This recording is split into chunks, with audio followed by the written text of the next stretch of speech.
Located in southwestern Vermont, Glastonbury Mountain is covered in pristine forests and crisscrossed by trails. It was once a bustling logging area in the 19th century, but the surrounding towns gradually declined and the people left, leaving behind a bleak, desolate landscape. Locals believe there is something unusual about this place. Compasses are unstable, the weather is erratic, and many people have gone into the woods and never returned. They call this area the Bennington Triangle, a mysterious area associated with a series of terrifying disappearances. On the 1st of December, 1946, and one 8-year-old sophomore at Bennington College named Paula Jean Weldon decided to go for a walk alone. She was wearing a bright red jacket, blue jeans, and light canvas shoes. She had no backpack, money, or identification. Before leaving, Paula tells her roommate, "I'm going for a walk." That's the last time anyone sees her on campus. 2:45 p.m. Paula leaves the dormitory and walks to Highway 67 Ampere. A man named Louis Knapp picks her up and drops her off near Furnace Bridge, near the trailhead. 3:30 p.m. A couple sees the girl in the red shirt walking on the long trail in Woodford Hollow. 4 p.m. Another group of hikers confirms seeing her. Paula asks for directions and continues north. The winter afternoon is short. The sun sets early. Then Paula disappears forever. That night, Paula doesn't return. The next morning, her roommate calls. Her family and the police are called. A massive search ensued. More than 300 students, firefighters, National Guardsmen, airplanes, dogs. They searched mountains, streams, and caves, but not a trace was found. At the time, Vermont had no state police force. The investigation was handed over to the local sheriff, and several Connecticut detectives were called in. Witnesses reported seeing Paula with a strange man, but their identities were not disclosed. Some said she had fled to New York or Canada. The family denied this. Paula had left all her money, papers, and preparations for the Christmas holiday. The clues gradually came to a dead end. The accident. Paula may have fallen into a ravine, froze to death, her body covered in leaves and snow. Murder. A stranger may have killed her and hidden her body in a remote location. Fledgling. Left school and family. But the evidence against her was overwhelming. Supernatural. The Bennington Triangle is believed to swallow people. The scary thing. Between 1945 and 1950, 5 people went missing in the same area, including Paula. The disappearance shocked the nation and was widely reported in the press. Public pressure forced the Vermont government to create the Vermont State Police in 1947 to have a dedicated investigative force. But for Paula's family, all efforts were in vain. No body, no evidence, only pain and haunting. Today, when visitors walk the long trail, many report they feel like they are being watched. Some people heard footsteps chasing them, but turned around to see no one. Some people claim to have seen a figure dressed in red in the woods. The Bennington Triangle still carries a curse, devouring those who dare to enter.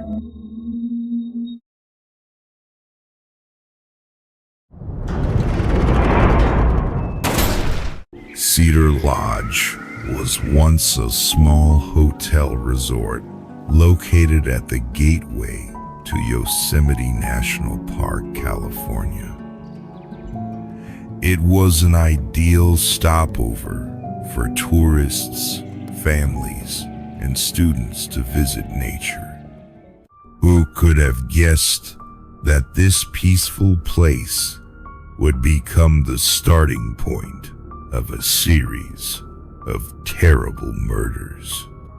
On the 15th of February, 1999, 3 tourists stayed at Cedar Lodge. Carol Sund, 42 years old. The mother, Julie Sund, 15 years old. The daughter, Silvina Peloso, 16 years old. An exchange student from Argentina. They left the room, planning to visit the waterfall and then return. But then, all 3 disappeared without a trace. A month later, the police found a burned-out rental Pontiac rolled down a ravine near Sonora. In the trunk were 2 charred bodies, Carol and Silvina. Julie was still missing. A few days later, the police received an anonymous letter with a map. It read, "We had fun with this one." Following the map, they found the body of Julie Sund with her throat slit, left nearby. The brutality shocked the nation. Who killed the 3 innocent tourists? And why start at Cedar Lodge? On the 22nd of July, 1999, Joy Ruth Armstrong, 26, a Yosemite environmental education worker, was found dismembered near the cabin where she was staying. Witnesses said they had seen a blue International Scout car near the scene the night before. The owner was quickly identified. Carrie Stainer, a maintenance worker at Cedar Lodge. Stainer was arrested by the FBI at a nudist resort in Sacramento. During interrogation, he confessed everything. He killed Carol, Julie, Silvina right at Cedar Lodge, where he worked.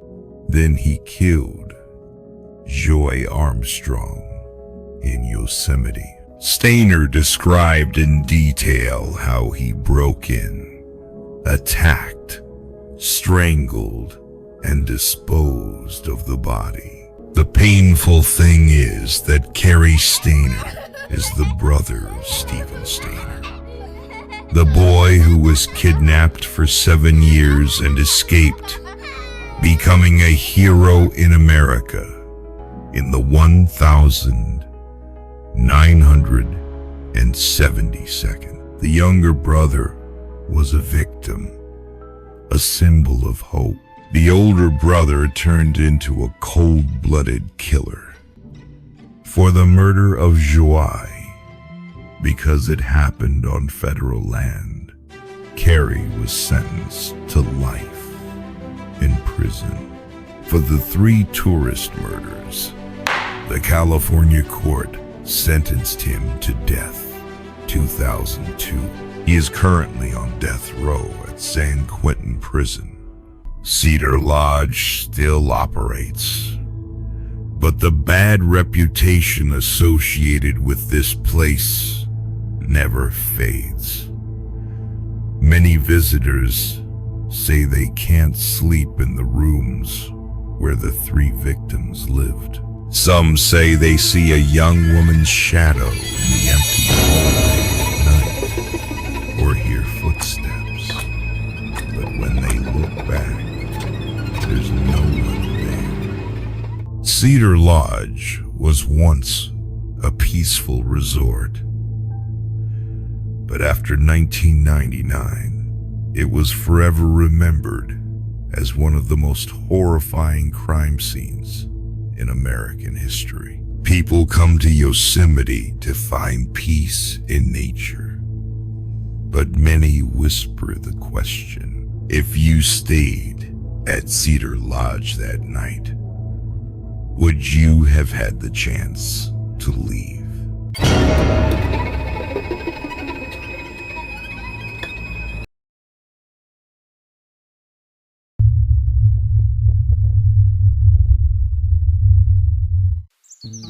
In 1817, the John Bell family settled on a farm in Red River, Tennessee, now Adams.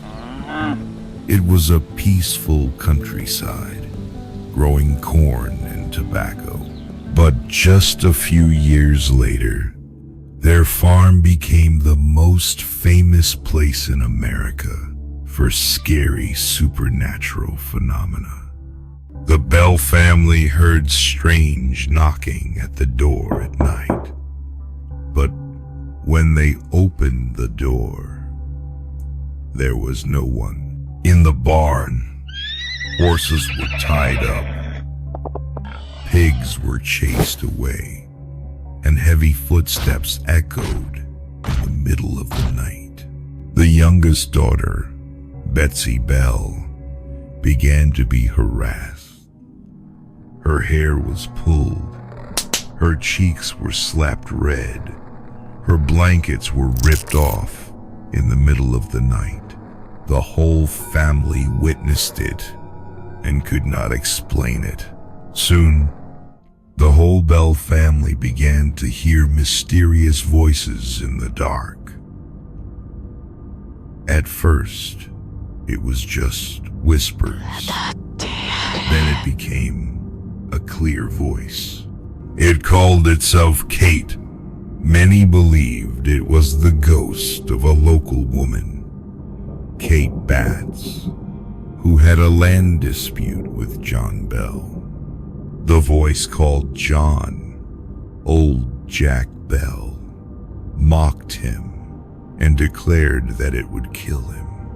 Rumors about the Bell Witch spread throughout the area. Curious people came to the farm and many also heard the strange voice. Someone asked, "Who are you?" "Two." The voice replied, "I am a cursed soul, damned throughout the world." Sometimes it read sermons fluently in church, even recounting events that had just happened elsewhere. Many witnesses confirmed this was not a hoax. In 1820, John Bell's health deteriorated.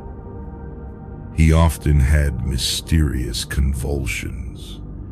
His mouth was locked. On the 20th of December, 1820, John Bell died after taking the wrong medicine from the cupboard. Next to the medicine bottle, people heard a wild laugh. "I gave him that.